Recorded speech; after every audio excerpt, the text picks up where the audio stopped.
Assalamualaikum warahmatullahi wabarakatuh.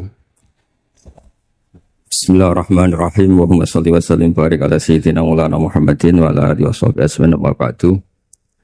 Yang sangat kita hormati bersama Al-Habib Profesor Dr. Kiai Haji Quraish Shihab, wonten Profesor Dr. Al-Habib Kiai Haji Said Aqil Al-Munawwar, wonten Kiai Haji Hamid, wonten niki tiyang sing ngatur-ngatur nih. Mas Faryono sama ini Kiai Haji siapa ini? Belum Kiai ini kayaknya Ali Ramdhani ini. Jadi wonten Nyai Ida, wonten iki dulur-dulur kula niki wonten Gus Dar, Gus Hilmin. Monggo bingung bareng-bareng. Saya yakin dari sekian yang didhawono Habib tadi Said Aqil itu yang jenengan ingat hanya dua. Satu bid'ah dolalah sama walad dolin lilin mati. Yang lainnya aku yakin sampean bingung. Itu sudah bingung kok ada orang sepinter itu. Tapi alhamdulillah barokahnya beliau Sayyid, terus kita mau nyaingi itu sudah kecil hati. Sudah kalah nasab, kalah nasib. Sudah kita yang gampang-gampang saja. Tapi saya serius. Begini ya, masalah ulumul Quran ya. Saya dulu kalau diajarin Bapak itu sering beliau cerita, kamu cari sisi ekstrimnya.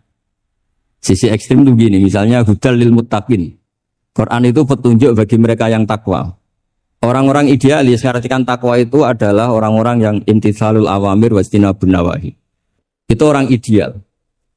Tapi faktanya Sayyidina Umar itu masuk Islam itu dengar surat Toha khina kana huwa kafir. Ketika beliau masih kafir. Beberapa sahabat dulu masuk Islam itu ketika mendengar Quran statusnya masih kafir. Jika ada bukti bahwa orang tidak muttaqin juga bisa dapat hidayat Quran. Nah barokahnya kita baca banyak, Quran itu bukan sekedar hudal lil muttaqin tapi juga hudal linnas. Lalu dianalisis. Oh jangan-jangan lil muttaqin ini cara balaghah min babil iktifa. Lil muttaqin wa ghairihim. Buktinya ada ayat lain yang menyebutkan hudal linnas. Ini itu awal dari disiplin ilmu. Sehingga memang tidak bisa kita mengartikan Quran tanpa baca tafsir yang banyak. Kemungkinannya tadi tambah pintar atau tambah bingung tadi. Nah soal kita tetap tidak bisa itu ya alhamdulillah. Memang manusia didesain wa kana insanu dzaluman jahula. Jadi kalau kita bodoh itu sesuai rencana Tuhan memang itu. Jadi tidak usah disesali, biasa aja memang. Dari dulu juga sudah direncanakan kita ini berstatus wa kana insanu dzaluman jaulah. Itu secara balaghah itu dzaluman banget, dolime jaulan itu banget bodohnya. Banget dolimnya itu begini, andaikan kita ini orang baik, itu juga enggak mesti baik. Tadi dawuh Pak Quraisy itu, saya sering memberi analogi. Saya ini kata orang banyak, itu ketok. Kalau diundang di kampung, musola panjang itu kalau datang, kata orang-orang itu tawaduk. Tapi kata kiai setempat, itu mangan jatah kiai cilik kesini. Jadi yang satu bilang tawaduk Gus Dara, yang satu bilang cek mentalan Gus, jatahku mbok jupuk gitu. Sehingga saya sering cerita ada cara manakiban. Biasanya kalau kiainya itu tuh Pak Said dapat ayam paling besar kalau kiainya. Kalau yang lainnya itu ya suwiran itu. Barokahnya saya tidak datang, yang dipakai itu kiai-kiai yang kira-kira mabadik fikih. Saya ini kan dianggap kiai Qalyubi. Itu maturnunya sama saya itu maturun Gus Jiran gak teko. Aduh aku untuk suwiran gitu. Karena sekali saya yang datang itu ya kira-kira bintangnya saya. Jadi kadang-kadang antara tawaduk dan ngambil jatah itu enggak jelas ya. Nah ini pentingnya ngaji ijtihad. Makanya di sahabat kita muwafaqah. Ijtihad itu satu logika yang enggak konsisten. Sebab itu Rasulullah SAW itu kalau ngendikan apa saja. Itu ya juga dianalisis oleh sahabat. Misalnya begini, ya ummul qauma aqra'uhum li kitabillah. Tentu imam itu yang terbaik. Tapi di beberapa kejadian, Akabiru sahabah itu pernah makmum sama Salim Maula Hudzaifah. Itu orang yang kelas nasabnya, marganya itu jauh di bawah Abu Bakar Umar. Tapi beliau makmum sama Salim Maula Hudzaifah. Bahkan beberapa riwayat yang Nabi ngendikan secara shorihan, itu sama sahabat masih dinego. Karena ada ranah ijtihad. Misalnya Nabi ngendikan la tusalliyanna asra ila fi bani Quraidah. Ternyata mendekati Bani Quraidah, kadati syamsu antagruba, matahari hampir terbenam. Sebagian sahabat berpikir kita harus sholat di sini karena matahari mau terbenam. Sebagian yang lain enggak. Nabi bilang jangan asar kecuali di Bani Quraidah. Separuh sholat asar, separuh enggak. Falam yu'annif ahadan minhum. Nabi enggak menyalahkan salah satu karena ini masalah apa? Ijtihad. Jadi ini matur juga Gus Samit, saya tadi dari rumah bilang sama keluarga, saya datang tapi mau pamit. Ini saya sudah mau jadi resi, mau uzlah. Karena ya itu tadi, kalau saya ngisi terus itu apa tawadhu, apa nutup jatahnya orang lain itu juga gak jelas. Nanti hisabnya itu apa ya, gak jelas. Bapak itu sering ngajari gitu. Pak itu kiai sepuh jadi imam masjid istiqomah sekali sampai tua. Itu istiqomah apa mau digenti kan? Itu istiqomah atau gak mau regenerasi. Jadi orang tuh biar mikir. Saya beri contoh sekian pentingnya ijtihad. Karena Rasulullah sallallahu alaihi wasallam idan sarafa min sholatihi aqbala alaihi nabi wajhi.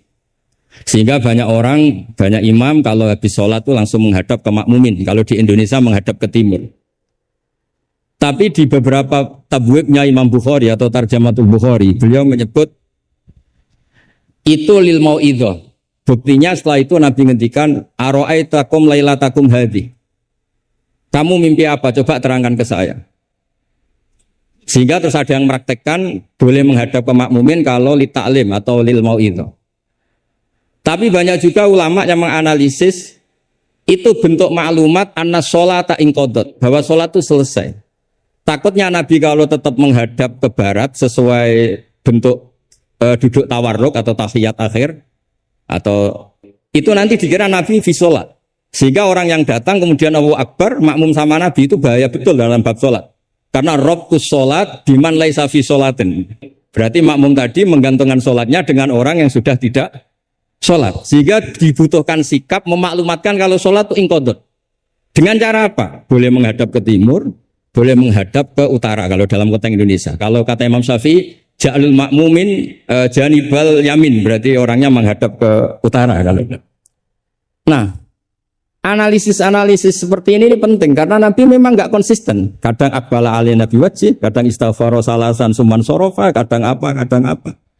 Sehingga barokahnya ilmu itu akan luar biasa. Tadi juga disebutkan menyangkut bid'ah. Kalau sampai belajar ulumul hadis, Said Muhammad menulis dalam kitab Abwabul Farad. Kalau bid'ah itu artinya yang nggak pernah diajarkan Nabi itu berapa? Kejadian zaman Rasulullah yang Nabi membenarkan sesuatu yang Nabi sendiri itu tidak tahu.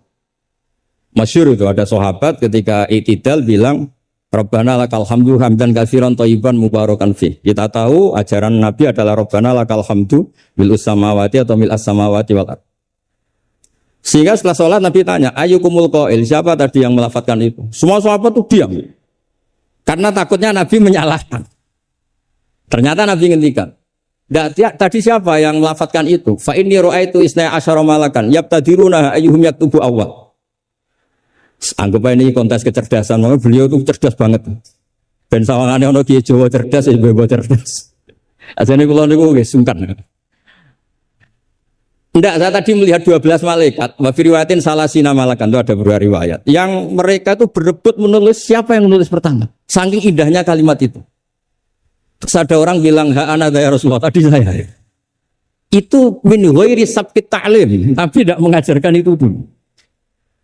Said Muhammad lagi peristiwa Bilal.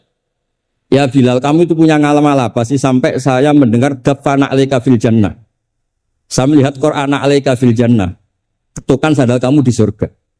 Bilal cerita, saya tidak pernah wudhu gini-gini kecuali saya sholat dengan wudhu itu. Dan banyak lagi amal-amal sahabat yang min ghairi sabqit ta'lim kemudian di-ACC oleh Nabi.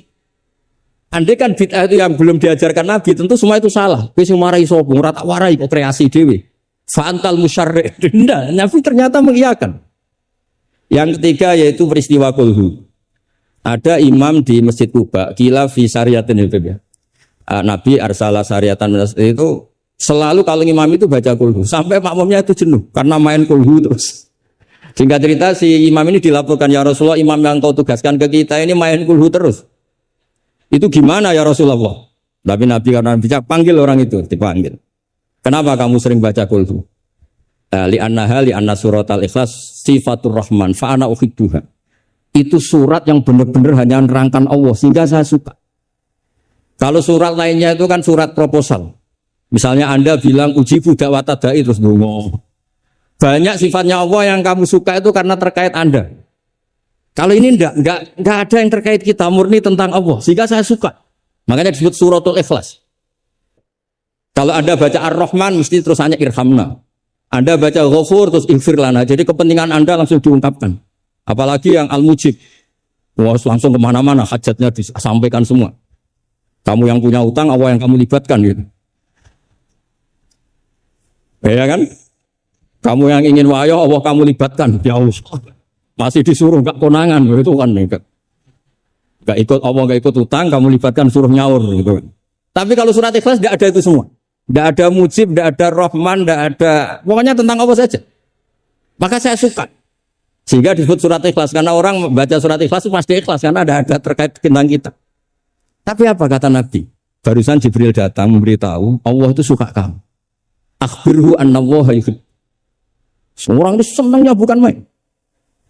Nah barokahnya ngaji seperti ini kalau Anda melihat imam main kulhu saja, orang alim alama itu pasti baca hadis tadi. Tapi Imam Ahmad tuh gak suka ada orang sering baca kulhu. Ini cerita ijtihad. Gak suka.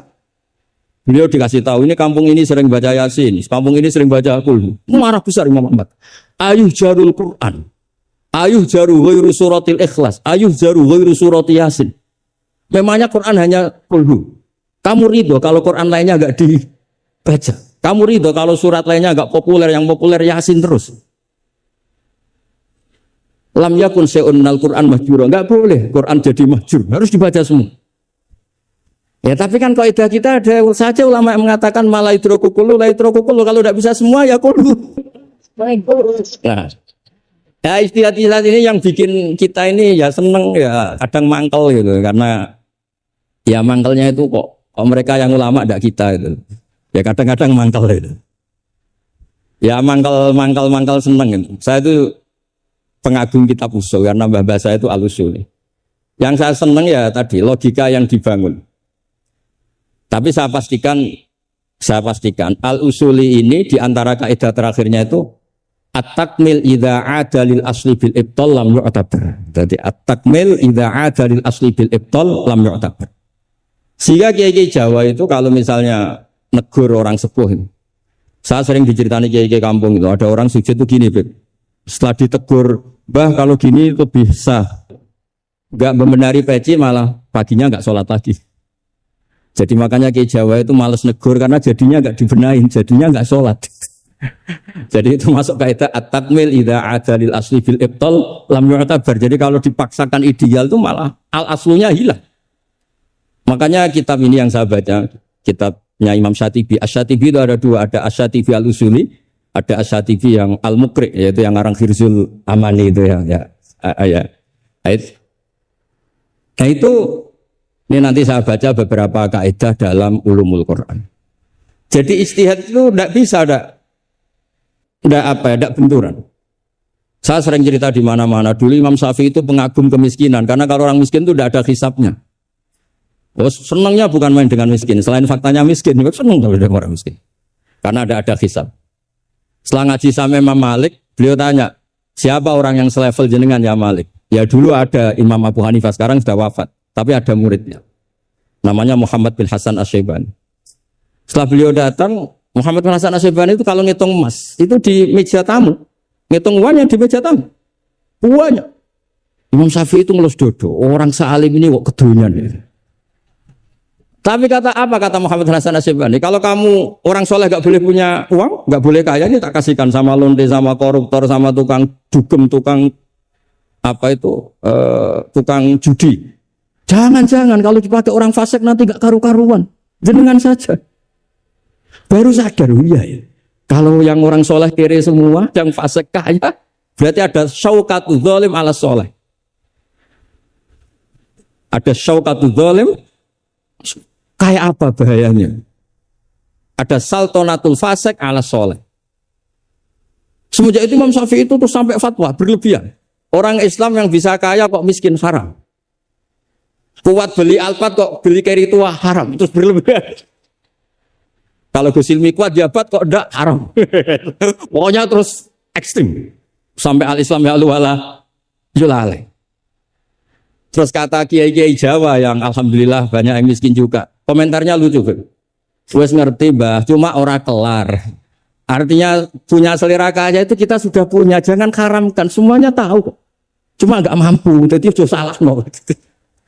Tapi barokahnya itu Imam Syafi'i menjadi tahu bahwa bukan sekedar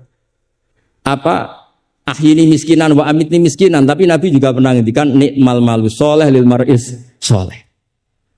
Bahkan Imam Syarani ngendikan, kamu murid-murid saya harus jadi orang kaya. Kenapa Imam Syarani? Bukankah kita disuruh zuhud? Nanti kamu kebingungan baca ayat ini, terus beliau baca anfiku ini. Artinya kalau kamu miskin pas baca anfiku mimma razaqnakum kamu bingung karena kamu nasibnya yunfakun. Qurannya itu yunfikun bukan yunfakun. Yunfikun itu memberi bukan diberi. Jadi itu istihad. Maksudnya ini istihad. Jadi istihad itu sesuatu yang harus kita buka. Ya seperti inilah. Saya tidak tahu ini Gus Hamid ngundang saya ini apa ganjaran apa enggak. Kalau melihat senang orang alim, silaturahim ya ganjaran. Tapi kalau tanyakan santri saya yang sekarang mungkin baru sorogan sama saya, ikhya apa? Ganggu saja bodoh kerapnya.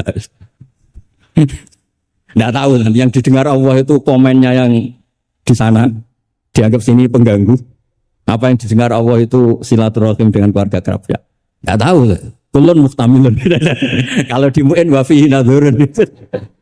Supaya ya ini masalahnya masalah istihad. Enggak bisa. Kata Imam Abu Hasan Asyadili fi mukasyafatihi, beliau ketemu Nabi Muhammad SAW, satu ketemu Nabi Nuh. Kata Nabi Muhammad gojolek Nabi Nuh, andaikan kamu tahu anna fi aslabil kuffar man saya'budu wa la yusyriku bihi syai'an. Kamu tidak akan mendoakan mereka la tadzar alal ardi minal kafirina dayar. Tapi ketika dihujat kayak gitu di Abdul Yalil di Taif, itu kan sampai Malaikatul Jibal bilang, kalau kamu mau Muhammad, kalau kamu mau ya Rasulullah, mereka akan saya habiskan. Apa kata Nabi? Bal arju ayyukhrijallah min aslabihim ma ya'budu wa la yusyriku bihi syai'an. Mungkin bapaknya belum iman, tapi nanti anak-anaknya iman. Kita tahu kan Abu Lahab punya anak Darro, Abu Jahal punya anak Ikrimah, Walid yang kayak gitu getol Nabi punya anak Khalid. Kayak apa sabarnya Nabi, Kak? Seperti sabarnya kiai-kiai di Indonesia. Bapaknya itu gak poso, ya ora salat. Anaknya itu TPG. Gara-gara anaknya cilik poso itu yuk gedong bapaknya. Sesuai bapaknya izin melok poso. Saking harunya melihat anaknya puasa. Abdullah bin Ubay bin Salul itu punya anak itu solehnya minta ampun. Saya tidak tahu ketua pondok apa berdarat mondok di Rasulullah. Itu termasuk min ajal italamidhi Abdullah bin Ubay. Punya anak Abdullah juga namanya. Sampai ketika ya Rasulullah bapak saya itu meninggal. Tolong dikasih syafaat. Iya. Saya ingin kafannya itu jubah jenengan. Fanaza jubah tahu dikasihkan. Tidak sekedar itu. Tolong ludahi ya Rasulullah biar bisa. Diludahi. Sampai Umar itu, ya Rasulullah, apa engkau tidak ingat? Abdul bin Ubay ngomong gini. Enggak pernah ada. Ya nanti saya mintakan maaf ya Umar. Tapi kata Allah, intastaghfir lahum sab'ina marrah falayya wa sa'azituhu ala sab'in. Kalau 70 enggak bisa, nanti saya tambah. Itu karena ngergani anaknya. Kata banyak ulama mengatakan aslama bi ra'fati Rasulullah wa bi ahwali Rasulullah itu alfun min ahli baitikum. Jadi gara-gara sikapnya Nabi yang simpatik, orang kampung yang gengnya Abdullah bin Ubay itu menjadi Islam semua. Wong kok apike gitu, orang kok sebaik itu Rasul. Baru. Artinya gini, ada bukti bahwa anaknya orang enggak karu-karuan itu ya bisa mondok. Bapaknya enggak bisa baca Quran, anaknya hafid, pasti wisuda itu nangis. Nangisnya karena saya itu baca Quran aja enggak bisa kok anak saya hafid. Nah, roja ini loh yang menjadikan kita semangat, tetap enggak frustasi nyai di Indonesia. Karena Nabi ketika melihat kafir harbi saja, Nabi tetap menghentikan bal arju. Saya berharap ayyukhrijawah min aslabihim ma ya'budu wa la yusyriku bihi syai'an. Nah ini sekaligus supaya saya di sini ada gunanya. Andai kan undangan ini salah juga sebagai kafaroh, kesamit kafaroh semuanya. Saya baca muwafaqat karena saya pernah virtual sama beliau rangkaian usul fikih. Saya juga bingung kayak dua orang yang ngatur saya ini. Tapi saya senang sama usul fikih. Saya baca semoga ini barokah sekaligus saya minta ijazah sama Habib Said Aqil Al-Munawwar. Di antara cara ulama mensifati Rasulullah Shallallahu Alaihi Wasallam itu di antara cara madh Rasulullah itu begini. Ba'asahu terus bimillatin hanifiyatin. Terus beliau ngendikan tahdil kafah fahiman wa ghubiyah. Jadi agama ini tahdil kafah fahiman wa ghubiyah. Wa tarfuku bijami'il mukallafin muti'an wa asiyah. Itu ketika saya tarik muti'an wa asiyah itu gimana? Bagaimana millah? Hadil millah ini bisa tarfuku bijami'il mukallafin muti'an wa asiyah. Nabi kayak apa? Cerita orang baik yang ideal, yang melakukan imtitsalul awamir wastinabun nawahi. Tapi Nabi juga ngendikan syafaati li ahlil kabair min ummati. Kayak apa Quran mengajarkan kita kebaikan yang ideal? Wa ibadur rahmanil ladzina yamshuna 'alal ardi hauna wa idza khatabahumul jahiluna qalu salama wal ladzina yabituna li rabbihim sujadan wa qiyama wal ladzina itu ideal.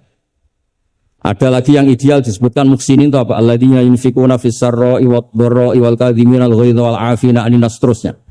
Tapi Allah juga ngendikan qul ya ibadiyalladzina asrafu 'ala anfusihim la taqnatu mir rahmatillah. Mereka yang asrofu Allah masih manggilnya ya ibadihi hamba-hambaku, kamu kesini anibu ila rabbikum aslimulah. Kayak apa? Hadhil millah tarfuku bijamil mukallafin muti'an wasi. Jika Nabi ngertikan mangqala la ilaha illallah jannah wa insana wa insara qal wa insana wa insan. Itu kebetulan yang tanya itu Abu Dzar. Abu Dzar itu orang yang fikihnya itu ekstrim. Malah yang didhawuhi Nabi wa insana wa insara sampai tanya lagi. Ya Rasulullah tenane. Kebetulan Nabi pasti itu bangun tidur. Iya, darah wa inzana wa insara sampai 3 kali. Saking Nabi itu karena beliau bantah terus sampai Nabi ngendikan ala rohmi anfi Abi Dzar. Oh dasar, terang ora paham-paham gitu. Abu Dzar terus bilang wa in rohima anfu Abi Dzar. Meskipun begitu saya puas karena sudah mengkonfirmasi sampai 3 kali. Sehingga dalam kenangannya Ka'bul Akhbar dalam kitab Khilyatul Auliya ketika cerita manaqib Ka'bil Akhbar. Ka'bil Akhbar ini orang ahli kitab yang maunya Islam itu terlambat karena nunggu data itu kurang 1 menurut dia. Di kitabnya dia itu kan masyhur itu Al-Hadits Tsani an Yasar bin Atha an Ka'bil Akhbar qala alamani abi Tawrata ila sifran wahidan kana yudkhiluhu wa yudkhiluhu sunduk. Falamma mata abi fatahtu fa idzan fi nabiyyun yakhruju akhir zaman. Maulidu bi Makkah wa hijratu bil Madinah wa sultanuhu bisyam. Ka'bil Akhbar itu tahu Rasulullah itu mau di Makkah ini sudah benar. Hijratu bil Madinah sudah benar, tapi beliau tidak menangi ada Sultanul Islam Fisyam. Sehingga cara beliau data ini kurang 1. Ketika Futuhat Umar menaklukkan Islam dan Islam di Syam menjadi sultanah, menjadi sultan. Wa sultanuhu Fisyam. Singkat cerita dia akhirnya masuk Islam dengan data yang seketat itu. Akhirnya dia jadi penasihatnya Umar bin Khattab, masyhur. Ketika di antara yang diceritakan beliau adalah yalumunani ahbaru Bani Israel. Saya ini ketika ketemu orang-orang ulamanya Bani Israel sering dicibir, disalahkan. Annani dakhaltu fi ummatin farraqahum awalan summa jama'ahum. Nah, ini saya ini dikritik, disalah-salahin sama ulama Bani Israel karena saya ini masuk satu komunitas yang gaya pertamanya kayak ada kelompok-kelompok, ada faksi-faksi. Tapi semua jamaah pada akhirnya jadi satu. Terus beliau baca kitab, baca Quran tadi, summa awrasnal kitab alladzina astafaina min ibadina, tadi yang dibaca Profesor Kures. Faminhum dzalimun li nafsi. Gayanya kita ini kita dibagi, ada yang dzalimun li nafsi, wa minhum muqtasid, wa minhum sabiqum bil khairati biidznillah. Tapi kata Nabi, haula kulluhum bimanzilatin wahidah wa kulluhum fil jannah. Tapi ternyata 3 orang ini semuanya di surga. Yang ngajari Quran, lelaki sama lelaki, perempuan sama perempuan, dia fil jannah. Tapi kalau dipilih di kampung-kampung itu gurunya itu perempuan cantik. Ya ada ustadz lelaki, ya agak kepikiran juga. Itu kalau diharamkan tidak jalan, dihalalkan fitnah. Tapi barokahnya agak-agak semu-semu ini yang bisa baca Quran di situ banyak. Ikutnya partai wa akharuna atarafu bi dzunubihim walatu amalan sholihah wa akhara sayyi'ah. Jadi, ini cerita saja, nanti bisa ditafsir sama beliau. Intinya kalau kita ngaji itu tadi, kita kata Sayyid Muhammad yang paling masyhur, li'annal insan kullamat tasa'a fikruh qalla inkaruhu 'alan nasr. Jadi al-insan idza tasa'a fikruh qalla inkaruhu 'alan nasr. Jadi tadi misalnya ada kiai besar diundang di kampung-kampung terbelakang nggak mau, jangan katakan sombong. Itu tidak membunuh pasaran kiai kampung. Yang datang puji tawadhu, yang nggak datang puji ngasih job, kan enak kan? Semuanya benar. Semuanya apa? Saya kalau bilang Kemenak tidak datang, karena ngasih jatah jenengan ini. Kalau saya datang bisa macet ini. Ya ini sekaligus minta ijazah saya baca timbannya supaya. Nah ini banyak keluarga saya sama dari keluarga Lasim. Ini saya baca ilmu usul fikih saya supaya semuanya dapat ijazah dari Habib Said Al-Akhir Al-Munawwar. Bismillahirrahmanirrahim. Fahiya tahmilul jamma al-ghafir dhaifan wa qawiyya. Jadi agama ini menanggung orang yang dhaif juga orang yang kuat. Yang kuat diwajibkan zakat, yang dhaif sebagai mustahik zakat. Artinya apa? Agama ini semuanya diuntungkan. Terus muti'an wa asiyat. Terus wataku tuhum bil khuzaimihim min qadan wa abiyya. Wa tusawwi bainahum bi hukmil adli syarifan wa daniyah. Wa tubawi uhamilaha fid dunya wal akhirati makanan aliyah. Wa tudrajun nubuwatu baina jambaihi wa illam yakun nabiyya. Watul bisu al muttasifa biha malbasan saniyah hatta yakuna lillahi waliya. Ini kata beliau, orang yang ilmunya cukup itu kata beliau dijamin hatta yakuna lillahi waliya. Karena tidak ada orang yang syafaqah sama umatnya Rasulullah SAW kayak orang alim. Saya tuh sering dikomplain sama orang-orang idealis. Kalau ada tetangga saya mati yang tiap malam lihat TV ngorok, habis itu bangun subuh, sudah subuh gak jamaah. Tuh kan, terus kenapa Anda muji suami saya itu orang baik, padahal malamnya mesti lihat TV, ngorok, tidur. Ya itu kan orang baik. Selama ini kan hanya dibilang dia tarokat tahajud, dia taroka qiyamal lail. Kalau saya bilang dua tarokal ma'asya kullaha, karena tidur tadi. Susahnya apa sih husnudzan itu? Memang gara-gara gaya dia begitu kan tarokat tahajud, wa taroka qiyamal lail. Tapi juga harus kamu ingat, wa taroka dugem, wa taroka kada wa kada. Karena yang dikatakan taat itu tarkul manhiyat. Orang yang taatnya pas-pasan tarkul manhiyat pakai terjaga itu kepikiran. Misalnya ada dangdutan atau ada tontonan apa, lihat enggak. Tapi kalau tidur kan bangun sudah selesai. Makanya ada wa min ayatihi mana mukum bilaili wan nahari. Kata Imam Ghazali, hatta inna khaira ibadatim an-naum. Suatu saat zaman akhir ibadah terbaik itu tidur. Karena kalau bangun ngayal, ketemu orang hasut, ribet. Tapi kalau tidur kan enggak. Lu tidur tuh hebat. Kenapa tidur itu menjadi keramat? Ru'yal anbiya wahyun. Kalau tidak nabi, ru'yal mu'min itu juz'un min sittatin wa arba'ina juz'an minan nubuwah. Itu ada ulama nganalisis gini, kenapa tidur itu objektif? Orang tuh kalau terjaga, itu otaknya kan pakai versi, Allah tuh diajari. Bayangkan jadi kiai besar, terus semua orang hormat. Bayangkan kiai besar, semua orang tunduk, istrinya banyak, taat semua, rukun semua. Semua kan ngayal-ngayal. Terus presiden semua, apa pokoknya ngayal-ngayal. Allah itu diatur, kayak dunia miliknya. Surga juga diatur, dia masuk surga yang ini kayak tadi kata milik banyak. Tapi kalau orang tidur itu kan nol. Dia tidak punya ikhtiar sama sekali. Nah barokahnya tidak punya ikhtiar sama sekali ini, kalau Allah mau ngasih ilham atau busyra, itu orisinil. Makanya saya ini jarang wiridan habis sholat, tapi kalau sama tidur tuh wiridan saya banyak. Ini bukan pamer, bukan. Saya sampai apal doa mau tidur. Allahumma rabbas samawati sab'i wa rabbal arsyil azim rabbuna wa rabbul kulli syai'in khaliqul habbi wa nazila tawratu injil. Semua panjang. Allahumma amantu bika wa da'tu jamila mal jawami. Gara-gara baca ilmu tadi. Orang habis sholat wiridan, habis itu jalan-jalan. Ketemu orang cantik terus nyesel. Di rumah ada kayak itu. Apa pokoknya masih banyak masalah. Tapi kalau orang mau tidur, weh ini kalau keterusan bangun-bangun ketemu mungkar, ngakir. Kalau takut mati, tahu-tahu dibaca orang, kita tidak bisa ikhtiar. Apapun itu riskannya Masya Allah namanya tidur. Tapi kita berani karena tawakal sama Allah.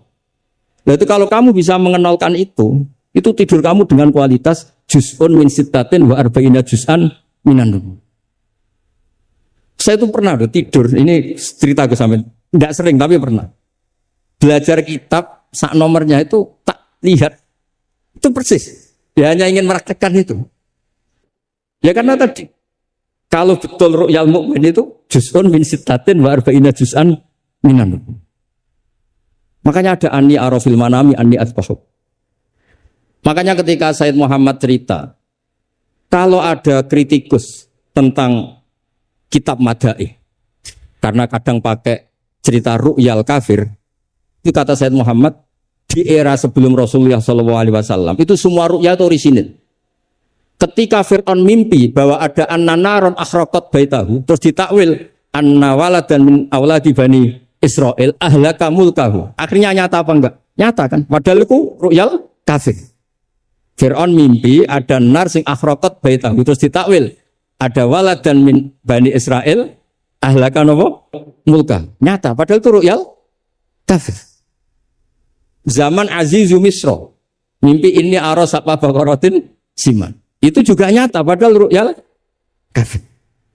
Sehingga di Dalailun Nubuwah Imam Bukhari sendiri memasukkan komentarnya Heraklius. Di kitab-kitab Madaih juga memasukkan komentarnya Nasturo, Bukhairo memasukkan. Nah, lagi-lagi ini pentingnya ngaji. Tapi kalau Anda tidak ngaji, wah ini omongannya orang kafir, Mas layu tamatu qaulu gini-gini.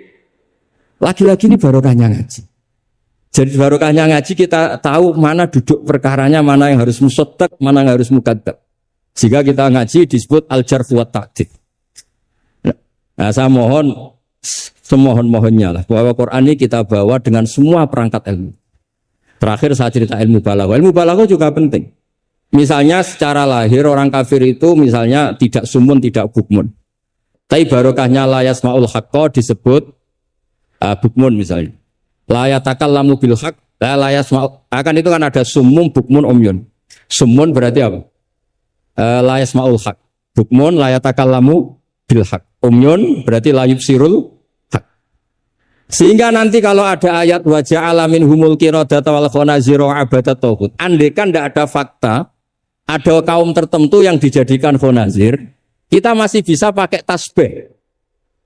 Tasbih balik adalah yang ada itu tasbih dibuang. Kalau orang dermawan level 6 mungkin orang bilang masih zaitun kal bahr. Tapi kalau levelnya 9, 10 orang yang bilang zaitun bahrun. Kalau ganteng masih pas-pasan zaitun kal badri. Tapi kalau sudah kayak Rasulullah anta samsun anta badru. Nah pentingnya ilmu itu adalah ketika ada ayat yang dohirnya misalnya ada tadi wajah alamin humul qiradata wal khonaziro abadat taghut. Ternyata misalnya kalau itu fakta ya sudah selesai kan berarti itu hakikat. Tapi itu misalnya tidak fakta, kita masih bisa mentakwil dengan qulubuhum atau apalah mentalnya mislul khonazir mislal qirad. Tapi kalau kita tidak ngaji balaghah, semua lafaz kita anggap apa? Tekstualis dan kita anggap hakikat, berarti terus anggap pernah ada periode yang orang itu dijadikan seperti itu. Nah, lagi-lagi yang nyafaat itu semua adalah ilmu. Ya, jadi ini sekaligus mohon bebini ijazah kitab muwafaqat supaya semuanya dapat dan dapat berkah dari Rasulullah SAW. Kemarin kalau alhamdulillah dari akan ke Zofur pas wisuda wonten Pak Imam Taufik, Profesor Imam Taufik. Kalau niku sering cerita secara keilmuan. Ilmu kesehatan itu penting. Misalnya ada orang belajar sabar lewat referensi kayak hikam, kayak ihya. Ya. Tapi makanannya itu pemicu emosi. Kalau guyon mbek Gus Zofur iku mandindi kira-kira. Jadi belajar itu sabar, wajib sabar. Tapi yang dimakan itu yang memicu emosi. Belajarnya tentang kesehatan berpikir, tapi nyabu. Artinya makanan itu punya pengaruh penting dalam sistem tubuh kita. Orang mabuk ya karena makanan, orang gampang emosi ya karena makanan. Makanya Imam Syafi'i di sini ngendikan ilmu fikih wa ilmu tib. Orang punya kemampuan rasionalitas itu kalau otaknya normal. Normal itu bisa dipicu disebabkan cara pandang. Cara pandang ini penting. Misalnya tadi, kalau orang ngundang saya itu pikirannya itu ngundang, kalau nggak dituruti itu terus mutung, darani sombong macam-macam. Kalau saya itu cara berpikir kebalik. Diundang nang panggung, terus ngadeg, terus ngandani wong, kadang dikandani luwih sepuh. Terus ruwet. Kulo niku pun memaklumatkan diri Islam, mbah-mbah kulo niku terkenal wali, jadi kulo nggih mau daftar wali resmi. Jadi kulo niku sering niki cerita mawon kulo mungkin tidak sampai 20 menit. Selain mungkin buatan mampu nggih, memang enggak boleh lama-lama. Haram. Kulo nu sering sinau, alhamdulillah sinau ihya ki khatam. Karena pun dipameri wau Pak Hamam. Ben kecelok putra mantu Bali Maksum yo cerita al macam-macam ben ketok pinter. Tapi ternyata dendam mbek mertuane dicurigai Muhammadiyah terus dendam nganti saiki. Ya alhamdulillah niki Bu Ida bulik kula niki jenengan de bojo sing ra dipendendam. Saking dendame membuktikan nak dekne ora Muhammadiyah. Sampai sesulit ini untuk menjawab kalau beliau tidak Muhammadiyah. Mugi-mugi roh Mbak Maksum menerima bahwa menantunya ini benar-benar tidak Muhammadiyah. Padahal andekan Muhammadiyah itu juga gak masalah kan dengan makna lughat. Muhammadiyah itu umatnya Kanjeng Nabi Muhammad sallallahu alaihi wasallam. Jadi Muhammadiyah itu bisa nama ormas, bisa nama umatnya Rasulullah sallallahu alaihi wasallam. Dulu Mbak Maksum ini cerita, Mbak Maksum dari sekian wasiat paling populer di keluarga Mbak Maksum itu, kowe kudu belo NU, tapi ora usah ngelek-ngelek Muhammadiyah. Itu masyhur, itu terdokumen di antara wasiatnya Mbak Maksum. Dan alhamdulillah saya tadi diderekno cucu Mbak Abbas, Kolonel Nafis itu cucu Mbak Abbas. Selama kebetulan ketemu Gus Fahmi Amruwah ini, dulu ceritanya Mbak Hasyim itu dalam ancaman macam-macam lah namanya zaman perang. Karena Mbah Hasyim itu hanya orang alim fikih, usul fikih, ahli hadis, itu takut, terus nyewa Mbah Abbas disuruh ngelatih santrinya Bencak, yang jadi asal usul pagar Musa. Alhamdulillah cucunya jadi kolonel. Yang cucu Mbah Hasyim ya macam-macam, ada yang iya, ada macam-macam. Tapi sebetulnya dari gen keluarga Lasem sama Mbah Hasyim itu sama-sama nasabnya sama. Gayanya juga sama. Ya ada yang jelas, ada yang enggak jelas. Tapi saya ingin bela yang tidak jelas karena ini kan kampus ya, jelas aturannya jelas. Saya itu sering ditanya, saya sering ditawarin Gus mau jadi dokter honoris causa di kampus ini, enggak kata saya. Kenapa? Nara di duit ora pantes dokter ora di duit. Jadi enak Gus nonton ngopi ke pantes, ora jelas ke pantes, kafe pantes. Tapi dari ketidakjelasan itu menjadi jelas. Kalau semuanya itu sistem kampus. Itu nanti orang mau belajar tema fikih tertentu misalnya kalau di fikih harus nunggu semester berapa baru ada pelajaran itu. Masa mau belajar khed daftar dulu sampai mata kuliah berapa baru dapat pelajaran khed. Itu bisa tutup Islam kalau semuanya tertib itu. Tapi baru kayak kiai gak jelas kayak saya itu di jalan ketemu orang tanya, Gus, badhe sowan. Sowan apa? Ketemu saya di pasar. Saya hobi sering ke pasar. Bukan karena nganggur ya memang seneng. Saya itu senang di pasar itu sederhana. Kalau ada ibu-ibu awam tak belajari 10.000 senang alhamdulillah. Kok pinter jenengan. Saya ini kiai besar. Jadi kalau muni alhamdulillah ngenteni untuk duit 10 juta. Ini yang enggak pernah ngaji untuk duit 10.000 wis iso syukur. Jadi tak anggap itu bentuk kekalahan saya. Jadi kalau nang pasar itu bentuk tawaduk kula. Ini mboten ngajari terus kiai-kiai nang pasar nggih mboten iki cerita mawon. Cerita ijtihad. Terus saya bilang, mboten usah di sini saja. Tanya, anak saya itu istighadah, keluar darah gini-gini, sholatnya gimana? Tak jawab saat itu juga. Ada kiai yang negur itu tidak sopan, Gus tanya kok tidak sowan ya. Nak sowan malah ra sopan, siji ganggu aku pas istirahat. Nomor loro cah dalemku ribet gawe teh ngene-ngene. Mergo cah dalemku ya agak kacau. Habis bikin teh ada tamu lagi, mau kok gak menisan. Karena aku harus bikin teh lagi. Saya itu sudah survei di semua cah dalem kiai itu ternyata ngeluh kalau kiainya tamunya banyak. Jadi dulu ketika saya masih nerima tamu, 2 tahun Yai wafat itu saya masih nerima tamu. Itu kalau ada tamu, kangkang resik-resik ada tamu lagi. Waduh, gak menisan mau, maksudnya koda jadi. Nggak ini cerita saja, bukan nyindir para tamu ndak, tapi ini supaya dimengerti bahwa kehadiran mereka itu gak digedaki cah dalem. Nah ini kan lembaga ilmiah, ini kan diskusi ini ada Mas Imam Taufik tukang diskusi. Jadi Ndak ini yang tertib ya monggo, yang nggak tertib ya karena barokahnya ndak tertib itu misalnya semua orang soleh di masjid. Kalau ada orang kecelakaan yang nolong ya orang-orang yang di jalan. Itu orang-orang nggak tertib. Tapi itu efektif itu. Ada orang tersesat yang nolong mereka, kecelakaan mereka, ada orang jambret yang nolong mereka. Jadi umat Islam itu di mana saja itu baik. Yang jalur kampus ya baik, yang jalur nggak tertib kayak saya juga baik. Dan dari dulu saya itu yakin suatu saat saya tetap keramat dengan cara saya seperti ini. Bukan apa karena tadi orang Islam itu banyak yang nganggap kampus itu elit. Wow itu bayar terus elit terus berdasi. Jadi bayang notok aja enggak. Kalau cerita Pak Imam Taufik pertama kuliah itu sudah bayangkan di wisuda kata beliau pas di sana pertama masuk itu sudah bayangkan di wisuda. Kalau di pondok kan enggak. Wong Islam taluan mondok, sekia ini ra jelas, waduh ra jelas santai. Jejak jagungan waktu ditakoki kowe candi le. Ngapak, yang ngapak-ngapak santai. Ya pokoknya enggak jelas. Tapi dari cerita enggak jelas itu saya punya argumentasi ilmiah. Yang milih jalur ini, saya kan enggak perlu cerita yang jelas-jelas tadi beliau sudah promosi sampai sebegitu hebatnya. Hebat, betul. Soalnya top lah. Cara tahadus bin Emah itu top. Enggak tahu tahadus apa sponsor enggak tahu. Tergantung niat itu. Saya juga nanti insya Allah hormat keluarga Gus Asim di keluarga Kiai Nawawi baca hikam. Ya, memang saya ini mohon maaf saya itu susah diundang. Bukan apa-apa, memang saya punya bapak namanya Kiai Nur Salim itu punya abah namanya Mbah Nur Sam itu nggak pernah keluar rumah. Jadi saya punya sanad gen keluarga yang suka di dalam. Jadi saya ini bapaknya bapak saya itu nggak pernah keluar dari rumah itu terkenal sekali dan ya beliau juga dari gen-gen yang suka tirakat. Saya jarang cerita itu karena beliau itu puasa mulai dulu sampai wafat. Jadi saya jarang cerita karena takut. Nah, jenengan kok boten ngoten Gus. Makanya saya lebih sentuh cerita gen dari ibu karena keluarga Lasem itu rileks ngopi-ngopi, cangkruk, semuanya santai. Ya alhamdulillah kok punya sanad begitu. Saya cerita secara ilmiah. Suatu saat Rasulullah SAW itu mau haji wada. Haji wada dipapak sama Imro'atun bin Khosam.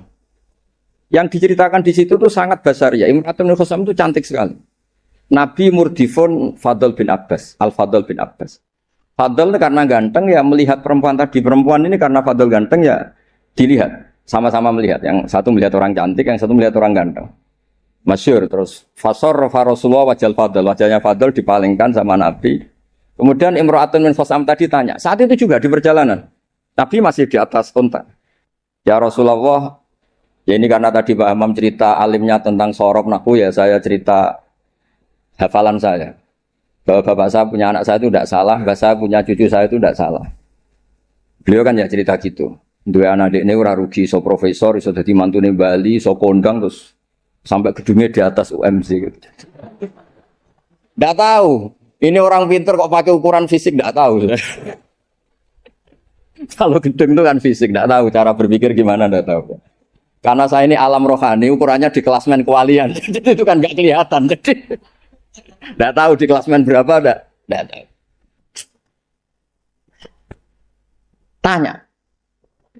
Tanya inna faridotawah ala ibadihi adrokat abi syekhon kabiron. Afa ahujju anhu. Nabi jawab, qala na'am. Ayan fa'uhu dzalik, qala na'am. Kama lokana ala biki denun faqadaitihi nafa'ahu. Ya Rasulullah, bapak saya ini sudah sepuh sekali ketika haji diwajibkan. Apa saya bisa menghajikan beliau? Bisa. Apa manfaat? Ya bisa, seperti bapak kamu punya utang, kamu yang bayar itu cukup. Ya. Lalu Imam Bukhari itu mengebabkan ini sampai 3 kali. Satu di bab haji makdud. Jadi sebetulnya haji itu ada 2. Yang niabah atau badal. Menghajikan yang mati karena sudah tidak bisa haji. Atau menghajikan yang lumpuh yang nggak mungkin haji lagi, disebut haji ma'dud. Jadi Imam Bukhari mengebabkan babul hajil ma'dud atau al-ihjad anil ma'dud. Tapi di bab berikutnya dengan hadis yang sama persis beliau mengebabkan babu hajil mar'ati anir rojul karena secara fikih ini masalah, masa perempuan mengganti lelaki. Tapi dengan hadis yang persis di bab ilmu Imam Bukhari mengebabkan babul futya fit thoriq. bab boleh fatwa ketika di tengah jalan. Jadi nggak perlu ada kiai yang kiai resmi nggih monggo, kalau ada pertanyaan sowan dulu, daftar dulu nggih monggo. Kiai kayak saya seketemunya juga monggo. Saya itu 2005 itu tiap bulan ke Jogja di UI sama Profesor Zaini. Itu mesti ngebis. Ya mesti ada yang tanya. Jenengan Gus Mbak nggih. Wah, beneran Gus badhe tanglet. Niku kadang sampai Rembang sampai Semarang ora barbar. Sampai 20. Loh kok banyak betul. Mumpung ketemu Gus, nah jenengan disowani wangel. Ya barokahnya niku mboten bayar Pak Imam, dadi ikhlas. Mboten niki cerita mawon barokahe ketemu niku mboten bayar, dadi ikhlas ini. Jadi Indonesia ini berkah sekali, ada yang nekuni formalitas, ada Profesor Hamam, Profesor Imam Taufik, Gus Wafur, banyak. Ada yang nekuni yang kayak saya, tapi saya mohon yang kayak saya juga harus alim betul. Sehingga ojo pepera formal terus uteknya juga agak jelas, visinya agak jelas. Asal usulnya juga agak jelas. Enggak boleh, harus tetap jelas. Supaya Islam ini bisa ada di mana-mana. Orang bisa tanya kiai kapan saja, di mana saja. Saya ini haji itu tidak mutawif, bayar. Saya umroh juga milih bayar daripada gratis di kongkonan. Saya berkali-kali ditawari Gus haji Gus gratis kira-kira mau mari go kongkonan gitu. Umrah juga sering ditawani Gus jadi gak bayar aja. Duit 20 juta atau 30 juta ya jadi budak gitu, jadi kok kongkon-kongkonan gitu. Wis ngono arahe kon ngesahno pilihan KPIH ini. Kok cara fikih ra salah itu kon ngesahno wong fatwa orderan kan. Jadi rada repot kadang gitu. Kadang padahal secara fikih itu bisa diperdebatkan sah tidaknya. Bukan sah tidaknya haji ya ibadah yang bukan penting-penting ya. Nah, berkahnya orang kayak Bali Maksum yang nekuni keilmuan teng Termas, Bali Maksum gitu temani Mbah Kula. Terus dulu misalnya Mbah Kula kandung lahirnya tesih teng Lasem bareng kalian Pak Hamid Pasuruan, niku sak rumah. Makanya kula dikenal Bani Umar, teng Lasem ini dari partai Bani Umar. Karena Mbah Umar digarwa Mbah Maimunah, niku putrine Mbah Abdul Aziz, jadi kalau lingkup lebih besar disebut Bani Abdul Aziz. Barokah Bali Maksum, terus beliau ngaji tentang Mbah Dimyati, riyen bareng putra-putrane Mbah Mahfud termasuk Mbah Muhammad. Punya satu putra namanya Mbah Muhammad, Gus Muhammad. Niku ilmu itu di mana-mana, sehingga kampung-kampung itu luar biasa Islam teng Indonesia. Ada syekh yang datang dari negara yang tertib sekali. Di Indonesia imam digaji berapa? Fasilitasnya apa? Di negara kami imam itu digaji 70 juta, fasilitasnya mobil BMW gini-gini. Kalau di Indonesia enggak. Kadang komat sendiri, dan sendiri. Terus lucunya itu Mas Imam Taufik itu imamnya tetap bilang imaman lillahi ta'ala. Ditanya, kenapa bilang imaman tidak ada makmumnya? Makmumnya jin, Gus. Warga di kampung itu. Tapi uniknya, syekh yang dari negara tertentu yang digaji itu digojlok sama Kiai Indonesia, Gus. Makanya kamu jamaah terus, takut potong gaji ya. Karena dia digaji, difasilitasi. Kalau dia bolos itu potong gaji. Kaget saya, ternyata ini masalah dalam dunia ikhlas itu. Pertama mencibir Indonesia, imam nggak diperlakukan secara terhormat, nggak difasilitasi. Terus kata imam Indonesia, makanya jenengan sholat terus takut potong. Akhirnya saya ini sadar. Oh iya bagus ikhlas.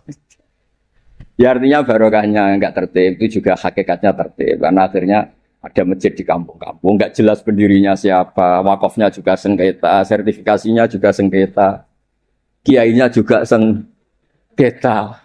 Yang baru jadi takmir semangat pengajian besar, yang nggak takmir mutung, baru kayak mutung terus bikin masjid tandingan, akhirnya masjid di situ banyak, alhamdulillah. Pokoknya, nah, kiai itu harus punya kelapangan pandangan seperti ini supaya Islam itu di mana-mana.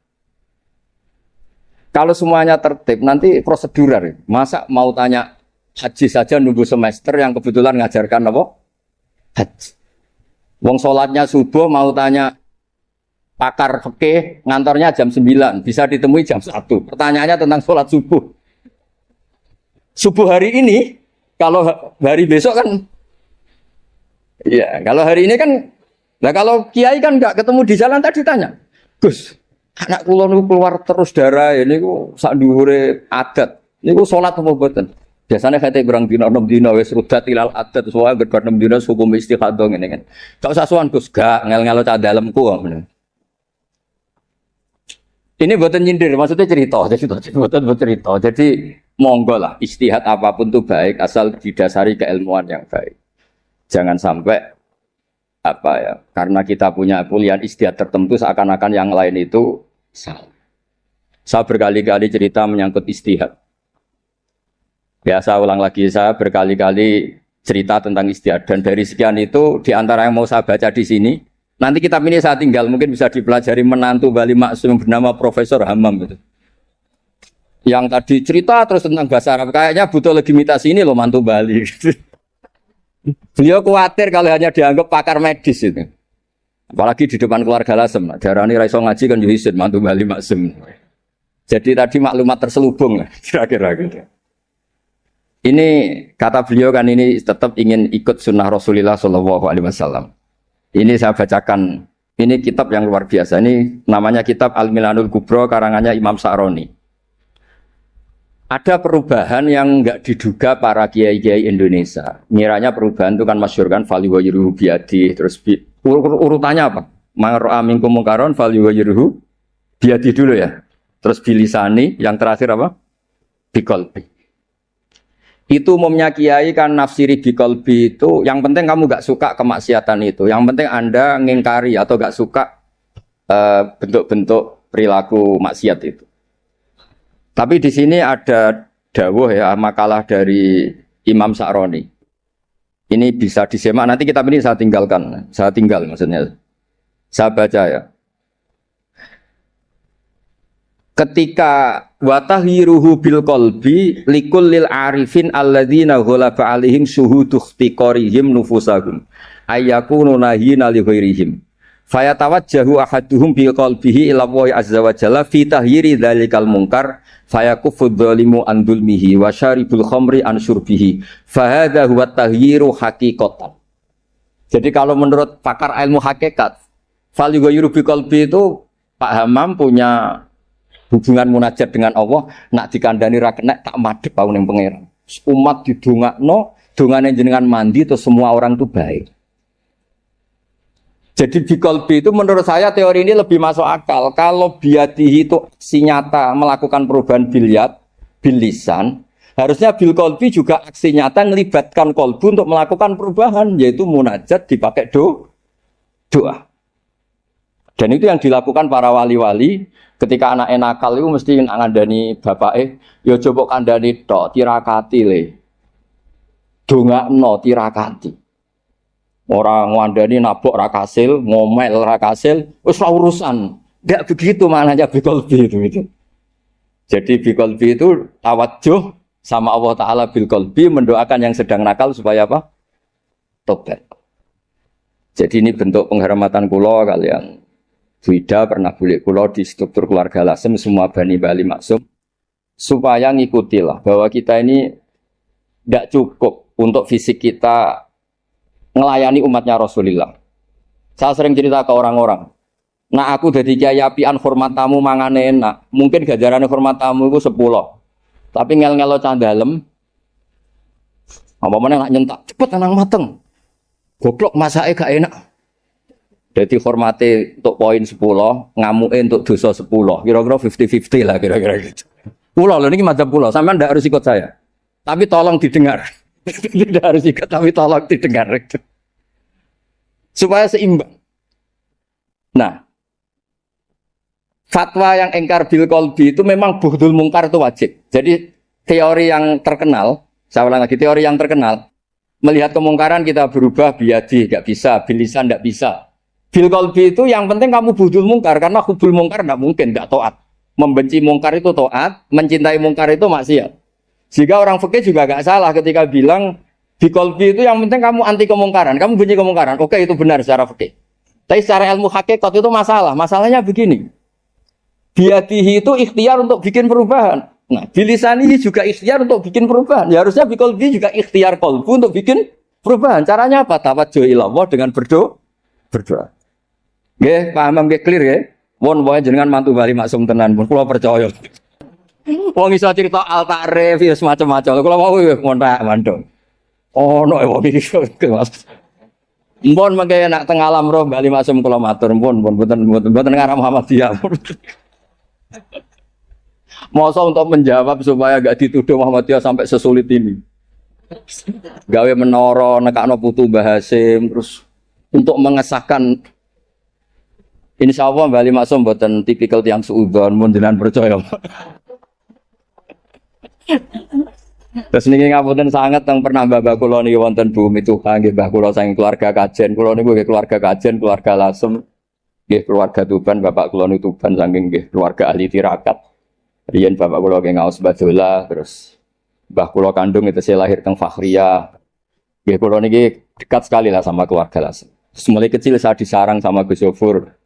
Nggih kula niki tapi kula milih jalur yang mboten jelas itu. Nah baru kayak gak jelas itu Islam wonten di mana-mana. Sebab itu di antara dawe wa ta'ala bal naqdhifu bil haqqi 'alal batil fayadmaghuhu fa idza huwa zaid. Qadhafa itu acak. Jadi Islam atau kebenaran bisa dibawa secara tertib kayak di kampus-kampus juga bisa dibawa cara acak. Qadhafa itu maknanya acak. Karena qadhafa itu maknanya memang acak. Sebab itu Imam Busiri nafsiri qadhafa di situ fadurru yazdatu husnan wa huwa muntazimun wa laysa yanqusu qadran ghairu muntazim.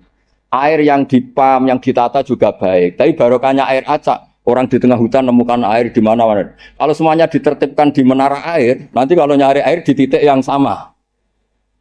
Nah, makanya fadru yazdadu husnan wa huwa muntazimun wa laysa yanqusu qadran ghairu muntazimi. Jadi kebaikan itu kamu untai secara tertib ya baik, kamu acak saja namanya kebaikan juga tetap baik. Jadi saya pikir kalau diaturi Bu Ida, diaturi pernah bulik kula ngeten mriki tak anggap pengakuan yang tertib pada yang tidak tertib. Anggap mawon ngoten gitu. Nak nganggo hukum sopan yo ngongkone wong tertib ambek sing ora tertib. Sopane sing ora tertib ambek sing tertib. Oh, nyatane kalau dikongkon gelem kan berarti cah sopan. Bocah apik lah iso. Terus kula suwun niki kitab ini saya tinggal untuk hadiah pada keluarga mriki Almata. Jadi ada ulama yang mengatakan fal yughayyiru biqalbi niku artinya apa? Faya tawajjahu ahaduhum. Jadi pertama orang-orang sufi itu ya, ghalaba alaihim syuhudu ikhtiqarihim nufusahum. Mereka itu menganggap dirinya itu siapa sih? Saya ini tidak Tuhan, tidak al-mudabbir, tidak pengatur alam. Kok ingin merubah alam, kita ini siapa sih kok menamakan diri sebagai pengubah alam, pengubah sosial, inspirator sosial. Kita ini siapa? Tidak siapa-siapa di depan Allah itu la haula wala quwata illa billah. Nggih. Maksudnya benjenengan mboten amen aku mbek sorop tak unggahno dadi makom hakikat.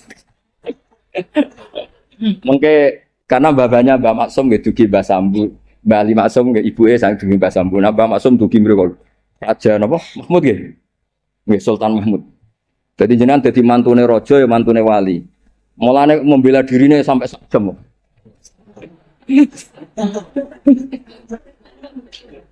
Dan ini kalau cukup 20 menit tapi efektif, no? Jadi orang-orang sufi itu merasa dirinya ada siapa-siapa di depan la haula wala quwata illa billah. Terus ghalaba alaihim syuhudu ikhtiqarihim nufusahum ayyakunu nahina li ghairihim. Mereka merasa saya ini siapa sih kok sampai melakukan perubahan. Nah, akhirnya faya tawajjahu ahaduhum biqalbihi ila wa azza wa jalla fi taghyiri dzalikal munkar. Sungkeman ning Allah supaya orang sekelilingnya baik-baik saja. Tapi karena beliau-beliau ini wali, akhirnya fayakufu dzalimu an dzulmi wa syaribul khamri an syurbi. Fa hadza huwa taghyiru haqiqatan. Makanya cerita-cerita wali itu ya kalau ada kemungkaran sungkem, kampung sing abangan ditirakati jadi kampung yang baik. Ora nato orasinya. Paham ya?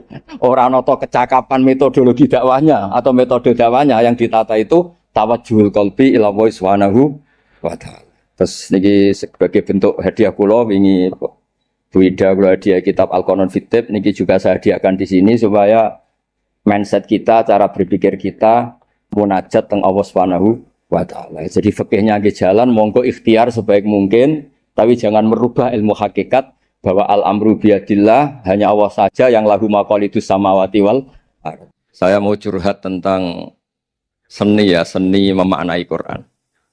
Ada ulama yang cari aman. Jadi kalau nafsir Yasin, Alif Lam Mim ya wallahu a'lam. Dan itu bagus karena ya siapa yang nggak tahu kalau wallahu a'lam. Ada yang nekat itu nebak-nebak. A itu apa, lam itu apa, mim itu apa. Ini ya tepak-tepakan, bisa dianggap klenik, bisa dianggap dukun. Tapi dari sekian tafsir itu, saya cenderung ngikuti teori umum bahwa andaikan Anda orang Indonesia, kalau mau menjelaskan anak-anak, ini saya beri penjelasan A sampai Z. A, B, C, D gitu. Jadi memaklumatkan bahwa kita akan mengkaji itu secara tuntas. Mungkin dalam kultur kita, wis tak terangno A sampai Z. Wis tak delok mulai rambut sampai sikil. Ya. Sudah saya lihat mulai rambut sampai kaki. Nah, jadi itu ibaratun anil idhah bikullil wuduh. Jadi itu dianggap penjelasan yang begitu detail. Sehingga alif lam mim itu ya dianggap kayak pokoknya Quran ini menjelaskan ABCD. Itu mukhatabnya, itu pasti paham maksudnya demikian. Terus kedua menyangkut apakah yang dingendikakan Allah, yang difirmankan Allah itu mewakili atau kuliah. Kuliah itu mewakili totalitas. Misalnya begini, kalau kita nikah sama perempuan, misalnya namanya Sri gitu. Bisa saja punya adik namanya Dwi, atau punya mbak namanya Dwi. Lama-lama kadang misalnya kita nyesal sebagai manusia. Kok cantik adiknya itu, atau cantik mbaknya itu. Kemudian Islam melarang wa antasma'u binal ukhtaini. Kamu tidak boleh menikahi dua bersaudara secara langsung. Tapi itu pun kalau kamu anggap sebagai panduan hukum itu bahaya. Karena melahirkan pertanyaan, gimana kalau ponakan dan buliknya? Jadi kita nikahi Sri, buliknya masih cantik, terus kita nikahi juga, boleh enggak? Sebab itu zaman Rasulullah SAW ketika baca ayat wa antasma'u binal ukhtan, zaman itu Nabi menambahkan, juga kamu enggak boleh nikahi perempuan plus buliknya. Sehingga wa antasma'u binal ukhtan itu dianggap ibaratun an hurmatil jam'i bainal mahromen, itu dianggap pelarangan menikahi dua perempuan yang ada unsur apa? Mahram. Lalu pertanyaannya, kenapa Allah hanya menyebut dua saudara? Karena yang potensi masih sama-sama cantik ini dua saudara. Jadi Allah tidak perlu melarang wa antasma'u bainal mar'ati wa jaddatiha. Karena kalau itu kan orang-orang agak-agak waras kan kira-kira gitu, masa tertarik cucunya karena umur 17 juga tertarik mbahnya yang 80 tahun, kira-kira ndak usah dilarang juga nggak kepikiran kan gitu. Tapi kalau saudara kan kepikiran. Makanya banyak kalau mbaknya mati, wong Jawa itu ngeduni, mbaknya meninggal terus nikah adiknya. Kadang adiknya meninggal juga nikah adiknya lagi. Itu kalau orang tuanya masih nekat bisa habis anaknya.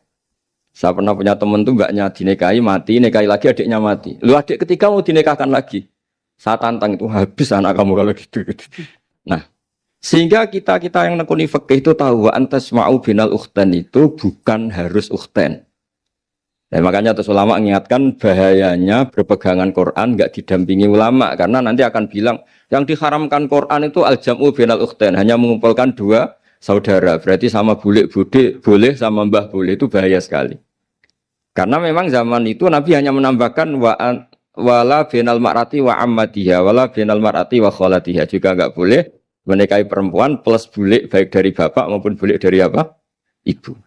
Nabi zaman itu tidak menambahkan walai binal mar'ati wa jaddatiha karena dikira itu normalnya orang pasti tidak kepikiran nikah perempuan plus mbahnya karena umurnya pasti terpaut jauh.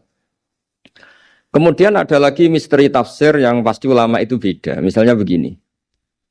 Dalam cerita-cerita karomatul aulia dan kita yang nekuni ilmu itu kita percaya. Soal yang nggak percaya ya monggo, ini karena tidak tek Quran dan hadis.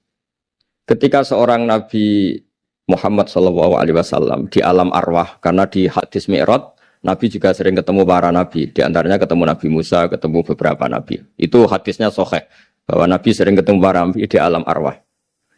Dan ini punya efek di kitab tafsir nanti. Ada ayat tentang pertemuan Nabi Muhammad SAW dengan Nabi Musa. Singkat cerita di kitab-kitab wali diterangkan, suatu saat Nabi itu dikomplain oleh Nabi Musa karena beliau ngendikan ulama ummati ka'ambiyai Bani Israel. Kualitas ulama umatku itu sama dengan kualitas nabinya Bani Israel. Ini kan memancing sentimen. Kata Nabi Musa, benar saja masa saya Nabi kok disejajari ulama gitu. Disejajari ketua direktur tadi, direktur studi Quran kan enggak terima. Masa saya Nabi setara dengan LC MUI kan nggak terima. Dan itu menurut saya bagus Nabi Musa nggak terima itu. Saya sendiri juga nggak terima gitu. Akhirnya buktinya apa? Dalam cerita wali itu dipanggillah Imam Ghazali. Di cerita wali itu kata Imam Ghazali, nama kamu siapa? Ana Muhammad bin Muhammad Al-Ghazali At-Tusi Asy-Syafi'i. Jawabnya panjang sekali. Ana Muhammad bin Muhammad Al-Ghazali At-Tusi Asy-Syafi'i. Terus Nabi Musa, loh saya tanya nama kamu, kamu cerita bapakmu, mbahmu, madhabmu, daerah kamu. Terus kepanjangan, tanya nama kok ngomongnya panjang. Kata Nabi Musa, kata Imam Ghazali, Anda juga gitu di depan Allah yang hanya tanya wa ma tilka biyaminika ya Musa. Anda jawabnya kepanjangan qala hiya asaya atawakkau 'alaiha wa husyubiya ala ghanami wal yafiha ma'aribu ukhra. Padahal Allah hanya tanya yang dibawa kamu oleh tangan kanan itu apa Musa? Ini tongkat saya Gusti, tak pakai gini, tak pakai gini, tak pakai gini. Masih ada dan lain-lain wal ya ma'aribu ukhra dan masih banyak kepentingannya. Akhirnya Musa itu sadar. Ini di depan Allah yang maha tahu. Itu aja engkau beri penjelasan berlebih. Apalagi saya depan jenengan. Singkat cerita, di cerita itu Nabi Musa, ya betul, umat kamu memang pinter-pinter. Gitu. Pokoknya dia ngakui, beliau ngakui. Tapi dalam perspektif ilmu Thariqah, tafsiran seperti itu tidak diikuti. Yang diikuti adalah, kalau kita ketemu rektor, misalnya nyuwun sewu, satpam dipanggil rektor, atau dipanggil ketua badan wakaf, atau menteri dipanggil presiden, atau murid dipanggil guru, itu kan bawaannya grogi. Dan mulai dulu orang-orang bijak, saya kenangan saya dengan Kiai Haji Maimun Zubair, dengan bapak saya sendiri. Orang-orang bijak kalau manggil santri atau bawahan dengan keadaan grogi itu mesti tanya yang nggak penting. Supaya groginya hilang. Piye mau nang dalan macet, gimana di jalan tadi macet? Gimana di daerah kamu musim apa? Setahu saya ulama-ulama top atau rektor atau siapa saja kalau yang bijak. Pasti nanya anak buah itu yang nggak penting dulu. Gimana lancar di perjalanan, datang jam berapa, sehat-sehat saja. Karena bawahan itu takut. Nah, ketika Nabi Musa ini takut, Allah itu ngikuti sunnahnya manusia. Kalau takut ya jangan tanya yang penting dulu. Kamu bawa apa? Ya dijawab, saya bawa tongkat Gusti. Jadi itu sebetulnya hanya ilmu psikologi. Bahwa kalau orang takut itu ya ditanya yang ringan-ringan. Lagi-lagi ini ilmu. Jadi analisis tafsir itu tidak ada selesainya. Dan semuanya butuh perangkat. Di antaranya perangkat itu adalah fitrah salimah. Makanya dikatakan Pak Rektor tadi benar bahwa orang bisa memahami Quran, kekuatan angin dengan cerita angin seperti ini. Tadi cerita Pak Warsono Muhammad juga gitu, Warsono Muhammad semuanya sama. Sehingga memaknai Quran itu baik dengan ilmiah maupun dengan fitrah salimah itu akan sama-sama menelurkan makna yang sahih. Asal berlandas riwayat yang sahih. Saya punya sekian cerita tentang ulama-ulama dulu kalau ngartikan ayat. Misalnya Imam Syafi'i, beliau nekuni fikih. Beliau ngendikan orang yang tayamum di tengah perjalanan padang Sahara, yang karena tidak menemukan air, itu boleh tayamum kalau sudah tidak menemukan air. Syaratnya dia nyari-nyari dulu. Nyari-nyari dulu. Dia ditanya, kenapa harus nyari-nyari dulu padahal ini di padang pasir? Jawabnya Imam Syafi'i itu sederhana. La yuqalu liman lam yatlub lam yajid, wa innama yuqalu lam ya'rif. Allah itu ngendikan falam tajidumaan. Kemudian Anda tidak menemukan air. Di mana-mana tidak menemukan itu setelah mencari. Kalau tanpa mencari namanya lam ya'rif, tidak tahu. Ketika Allah ngendikan falam tajidumaan, artinya harus ada sabkut tolab, harus mencari-cari dulu baru menyimpulkan tidak menemukan. Jangan langsung tayamum tanpa mencari cari. Karena Allah ngendikan falam tajidumaan. Kemudian kalian tidak menemukan air. Di mana-mana tidak menemukan itu ada mencari dulu sabkut tolak. Begitu di semua ayat.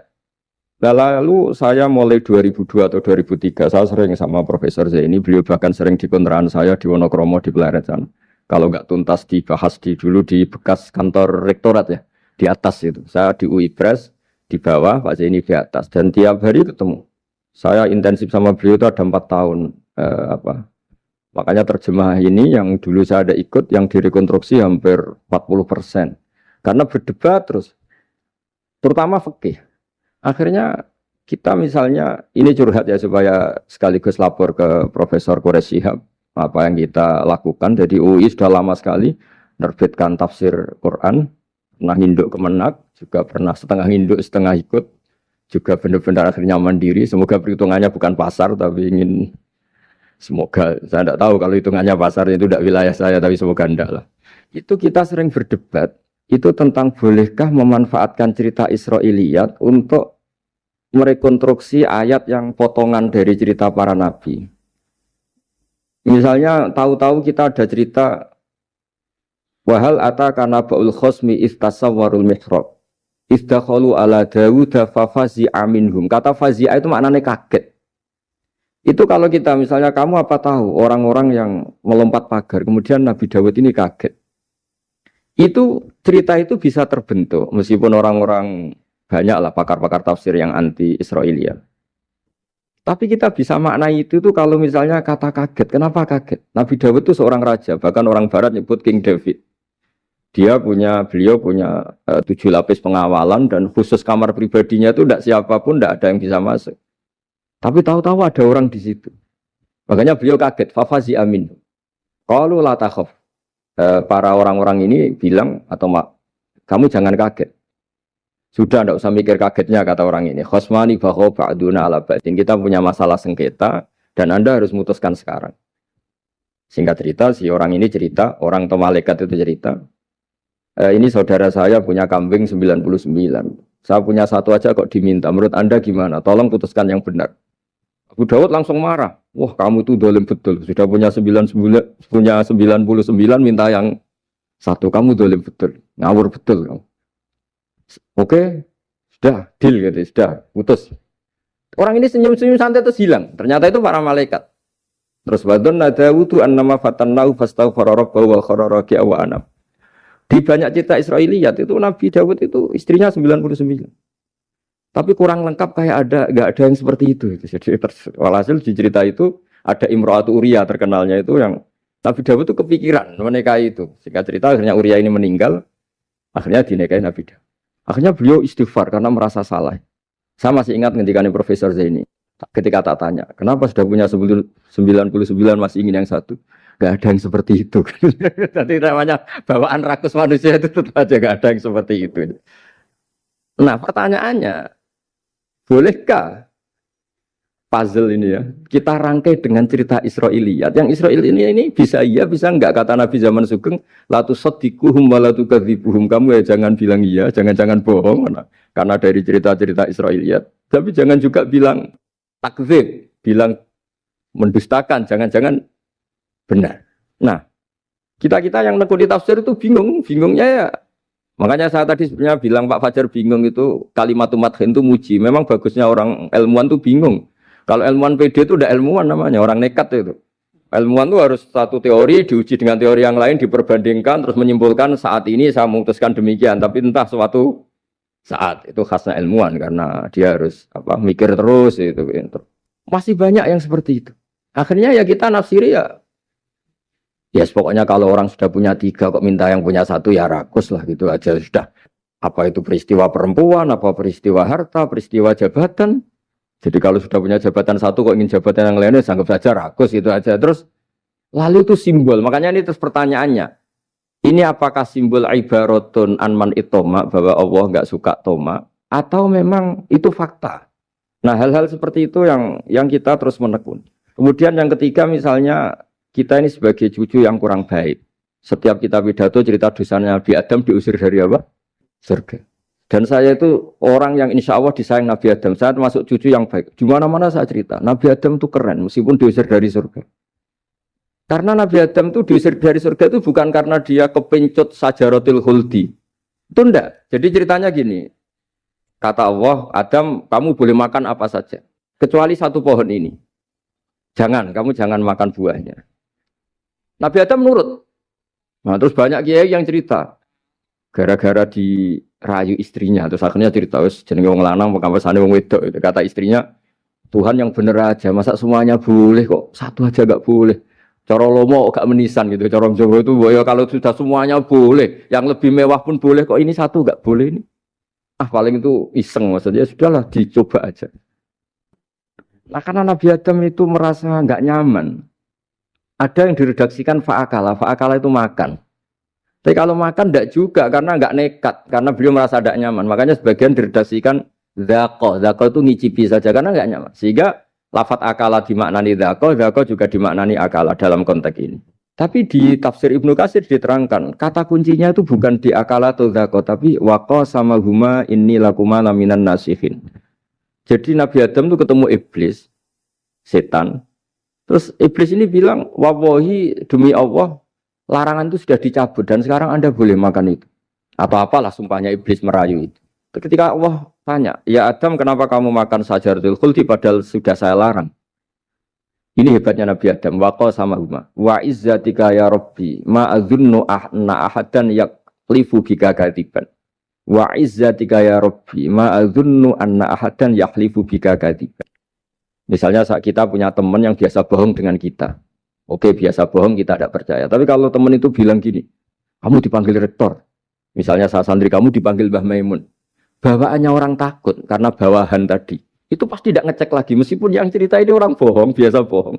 Tapi ini dipanggil rektor, dipanggil ketua badan wakaf, ketua yayasan badan wakaf. Kan pikirannya tuh, waduh, mendingan coba-coba lah daripada bawaannya itu mesti tidak mikir langsung. Nah, ketika nama engkau disebut ya Allah, ketika nama engkau disebut, wawahi saya ini benar kata iblis. Saya tidak kepikiran. Wa izzatika ma adzunnu anna ahadan yahlifu bika kadziban. Saya tidak pernah mengira ada seseorang atau makhluk siapapun yang ketika menyebut engkau kemudian dia bohong. Mencatut nama presiden itu buat orang fasik kan ya takut. Nyatut nama rektor buat orang nakal pun takut. Apalagi ini nyatut nama Allah. Ini Allah sudah bilang kamu boleh makan ini. Barokahnya jawaban itu sumastabahu rabbuhu fataba ali wahada. Nabi Adam saat itu juga jadi al-mujtaba. Dia orang pilihan.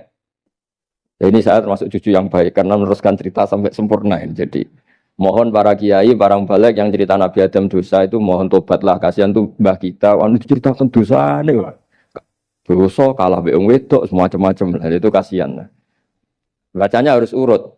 Wa asa adamu rabbahu fahuwa tapi tsumma jtabahu rabbuhu fataba alaihi wahda. Jadi lengkap lah. Jangan cerita dosanya tok terus disimpulkan. Mbah kita aja dosa apalagi kita sudah salah. Ngambil dalil dipakai justifikasi gitu. Nah, hal-hal seperti ini itu kita sering debat sama Pak Zaini ya, debat-debat ilmiah karena kita yang ada ayat potongan-potongan tadi itu tidak bisa merangkai kalau tanpa memanfaatkan dengan tanda kutip itu memanfaatkan kisah-kisah Israiliyah. Karena bawaannya ini panjang. Saya beri contoh lagi. Qala bal sawatat lakum anfusukum. Misalnya siapa bapaknya Nabi Ayub, Nabi Yusuf, Nabi Yakub. Nabi Yakub itu dirayu oleh anak-anaknya. Sudahlah Yusuf itu kita ajak main. Singkat cerita walhasil karena mereka punya niat buruk, Nabi Yusuf itu dibuang di di sumur. Kemudian mereka datang waja'u abahum isya ayyabkun. Qalu ya abana inna dhahabna nastabiqu wa tarakna Yusufa inda mata'ina fa akalahu dhi'b. Ya kita ini main, Bah. Tapi ketika di hutan, kemudian Yusuf dimakan serigala. Dan mereka pura-pura nangis. Wajah wabahum isya ayyabkun. Dia datang pura-pura nangis. Dan terus abahnya bilang, wah ini rekayasa kamu. Qala bal sawalat lakum anfusukum amro. Pasti ini rekayasa kamu. Nah, kata rekayasa di sini itu kita mikir loh, kok ujuk-ujuk Nabi Yakub bilang rekayasa itu gimana? Tapi barokahnya konstruksi cerita-cerita tadi kita tahu. Dia itu tadi nggak ada kejahatan yang apa? Sempurna. Terus mereka kan latohu saubahu bidamin. Mereka itu melumuri bajunya Nabi Yusuf dengan apa? Darah. Seakan-akan Nabi Yusuf itu dimakan apa? Serigala. Tapi dia lupa menyobek-nyobek baju tadi. Makanya Nabi Yakub bilang, sopan serigala itu ketika mau makan baju anak saya disuruh nyopot dulu gitu. Peradabannya gitu. Nah, di sini kata sawalat itu ada konstruksi yang kita mau tidak mau pakai cerita tadi karena wong dimakan serigala kok bajunya utuh. Cek beretikanya serigala itu. Mungkin kuliah di UI. Jadi nah kita ini nekuni itu. Jadi apa ya? Dan terus nah kita akan cari aman. Artinya cari aman itu kalau tafsir atau terjemah berdasar Israiliyat kita nanti dimarin orang banyak. Tapi tidak juga kita kadang-kadang mau tidak mau karena ada kata yang tersembunyi. Yang mau tidak mau utuhnya itu kalau memanfaatkan Israiliyat tadi. Nah, makanya Nabi ketika ditanya ya Rasulullah bagaimana dengan cerita dari Bani Israel itu. Ya, Nabi ngendikan la tusaddiquhum wa la tukadzibuhum. Ya kamu jangan bilang iya, ya jangan bilang tidak. Tapi setelah kita nekuni tafsir, ya nekuni apa itu mau tidak? Yang terakhir sebagai matur kita ke Profesor Dr. Quraish Shihab, masalah fikih terutama yang mendesak.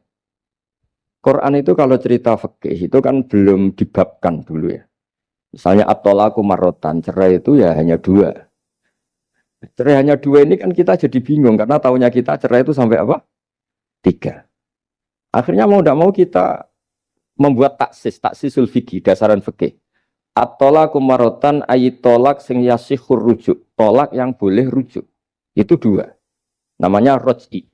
Kalau tolak ini roj'i wa bu'ulatuhunna ahaqqu biratihinna, di masa iddah suami tadi maling berhak rujuk. Artinya orang lain enggak berhak karena ini masih fi hukmi zaujiyah. Dia masih dihukumi seorang apa? Istri. Nah, baru fa in talaqaha fala tahillul lahu min ba'du hatta tankiha zaujan ghairah. Ini yang terus kemudian orang fikih menyebut tolak bain, yang kalau itu terjadi si istri ini tidak halal bagi mantan zaujnya kecuali sudah dirasakan orang apa lain. Jadi terus kita ini mikir hatta tankiha zaujan ghairah itu ukurannya nikah itu apa? Mayoritas ulama bilang ukurannya nikah bukan sekedar akad tapi sudah dirasakan orang lain, sudah ada hubungan intim. Memang harus bahasa vulgar ya karena ini fikih. Ben kapok cara Jawa oleh nalak tenanan jebule ape balik bojone dirasakno wong. Iya, kadang mukhalil ini kebablasan nggak mau ngelepas. Padahal dia kadang mukhalil order, tapi kalau cantik terus menarik kan dia nggak mau lepas. Nah pertanyaannya itu kan, tapi ada madhab yang meskipun syad, yaitu yang mengatakan ya hanya akad sudah sah. Tapi itu di cara bahasa sekarang dibully banyak ulama, disalahkan. Wong tujuannya itu bikin jera, kok hanya akad kan tidak jera. Jadi mukhalilnya hanya akad, setelah akad nanti menceraikan itu sudah cukup. Itu disalahkan banyak ulama karena ketika peristiwa itu terjadi pada istrinya Rifa al-Quradi, jadi di hadis itu ya vulgar. Ya Rasulullah, saya ini istrinya Rifa al-Quradi. Kemudian dia mencerai saya, fabat tato lagi, tolaknya sampai habis. Kemudian saya nikah sama Abdurrahman bin Zabir. Di hadis ini bukan bacanya bukan Zubair tapi Zabir. Abdurrahman bin Zabir. Tapi orang Arab itu ya agak-agak vulgar. Wa inna ma ma'ahu mislahud batis saw. Tapi alat kelaminnya tuh kiwir-kiwir. Nabi saya tidak mau. Terus Nabi tertawa-tawa. Di hadis itu ya kalau sama tertawa ini sudah sunnah Rasul. Karena mas di hadis itu fatabas sama dohikan. Nabi itu tertawa sampai coro Jawa guyu ngakak. Fatabas sama dohikan. Bukan fatabas sama mutabas. Tapi di semua teks hadis fatabas sama dohikan. Nabi tertawa-tawa. Kamu ingin ya sama suami kamu yang pertama. Terus Nabi ngendikan la kata hatta yadzuqa usailataki wa tadzukina usailata. Enggak, sehingga kamu merasakan dia dan dia merasakan kamu. Sehingga ulama mengatakan hatta tankiha zaujan ghairah adalah sampai hubungan suami istri untuk menjadi mukhalil yang maksud saya di sini juga matur sama rektor sama ketua badan wakaf ini. Enggak gampang ngamanati jadi direktur. Makanya Pak Fajar minder sudah bener. Mendingan noto sandal dari kanan jadi kiri, kiri jadi kanan gitu. Karena PR-nya itu besar dan nanti diaudit. Apalagi kalau dapat gaji lebih besar lagi. Makanya ini kalau bisa Pak Rektor, Pak Badan Wakaf ini nggak usah digaji supaya hisapnya ringan. Sudah keliru dapat uang kan berat hisapnya. Ya dulu tanya Profesor Zeni, bertahun-tahun saya kerja di itu nggak kepikiran gaji, sampai sekarang nggak kepikiran. Pak Zeni tahu kalau saya ikhlas. Saya bilang, kok ada orang ikhlas apa? Saya ini anak kiai, cucu kiai, ajaran paling pokok ya ikhlas. Sebetulnya bukan ikhlas banget, karena kalau digaji kok salah itu hisapnya berat. Nggak salah dapat gaji. Jadi mohon ini dipakai percontohan pertama. Ya ini kan kita saudara semua, rileks saja lah. Dipakai percontohan apa? Pertama ada direktur studi apa Pak On tambah apa? Tambah gaji ya. Tambah follow sih kata ketua DPPAI ini ya. Jadi ini semua matur kita ke Profesor Quraish Shihab supaya beliau nanti bisa ngendikan. Saya termasuk orang yang sangat menghormati beliau dan insya Allah nanti saat tanggal 6 April atau apa juga mau sowan beliau. Dan beliau juga sering curhat, saya juga sering baca tafsir Al-Misbah beliau di Muqaddimah. Dan rata-rata ya curhat. Mau tahlili efeknya gini, mau duit. Karena memang kita ngadepin teks yang umurnya sudah hampir berapa? 1000, berapa Pak Tamji? 1400 berapa? Ya sekitar 1400 berapa. Tapi tadi makanya kan kita kalau nerjemah terus saya diantara yang saya usulkan ke Profesor Zaini saat itu saya mau ikut tim asal ada catatan kaki, terus ada beberapa tambahan catatan kaki supaya tadi wa antas mau binal ukhten itu kalau kita misalnya kita kembali ke Quran hadis, Quran saja. Lah kalau ke Quran saja yang diharamkan wa antas mau binal ukhten, padahal di sini juga wala binal mar'ati wa ammatiha wala binal mar'ati wa kho. Terus kita sebenarnya ingin nambahi wala binal mar'ati wajat jadi. Tapi kan kayaknya enggak kepikiran. Nah, ada orang kok. Tapi kalau mbak atau adik itu kepikiran kan? Karena kalau ketemu temannya kan, saya sering punya teman yang dapat dua-duanya teman saya. Kok kamu nikah yang ini? Ya Gus, ajane ayu Mbak Yunis dirabi wong. Ya, atau yang ayu adiknya juga, wah saya keduluan Gus ajane, aku tak incer adike. Ambek bapaknya dijokno Mbak Yunis. Lah yang potensi masih begitu itu kan saudara kan? Makanya ini yang dilarang Allah wa antas mau benal ukhten, karena yang potensi masih ada rasa ya benal ukhten. Tapi bukan berarti yang lain boleh. Makanya hadal jam'u al muharram wa ibaratun an hurmatil jam'i bainal mar'aten sing ada hubungan nasab. Jadi tidak harus antara apa? Saudara, tapi dua perempuan yang ada hubungan apa?